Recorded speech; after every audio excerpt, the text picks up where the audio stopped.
Et donc, il faut faire fonctionner les trois mondes. Et le plus difficile à faire fonctionner, c'est le monde animal. Parce que c'est D'accord. le plus important, c'est les poissons. Alors là, malheureusement, on ne peut pas les voir parce que c'est des poissons rouges. Mais l'eau, pour éviter qu'il y ait des algues qui se propagent, on leur met on leur met un produit, enfin qui est à base de fer, qui va noircir l'eau. Donc ce qui fait que l'eau, si vous voyez ici, elle est rouge. Elle apparaît rouge comme ça. L'objectif quand même des poissons, c'est de fournir des nutriments pour que ces nutriments après, donc par un processus que notre chimiste connaît bien, qui est de l'ammonium, qui va se transformer en nitrite, puis en nitrate. Et les nitrates, ça c'est bon pour les légumes.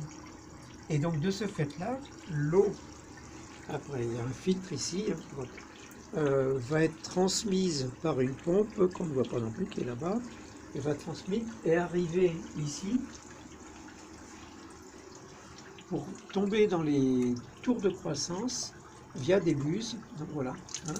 Et donc avec ces buses, on peut arroser, on peut choisir aussi le débit des buses. Et donc de ce fait-là, ben voilà comment ça se passe. Quoi. Donc ça arrose. Et puis c'est ça qui va nourrir un ensemble comme ça, aquaponie. C'est plutôt en 6 mois ou 1 an que ça finit par se stabiliser. Donc c'est vraiment long, long, long pour que tout ça soit bien stabilisé et qu'on puisse vraiment après lancer les cultures. Le fait que ce soit connecté, qu'est-ce que ça va nous donner? Ben voilà déjà. Donc c'est ici, on a des capteurs. Enfin les capteurs, ils sont plutôt là d'ailleurs. Donc ça c'est les... Alors. Mais comme j'ai beaucoup confiance dans l'informatique, j'ai aussi des capteurs manuels à voir. Hein. Donc celui-là, par exemple, qui me dit que l'eau, elle est à 20 degrés. Hein. Mais il y a le vrai capteur de température qui, lui, est ici. Et qui... alors ça, c'est le capteur de température. Et ça, c'est le capteur de pH, donc qui fait une mesure très précise, contrairement au système qu'on voit dans les piscines ou quoi que ce soit. Et donc, c'est un capteur de pH.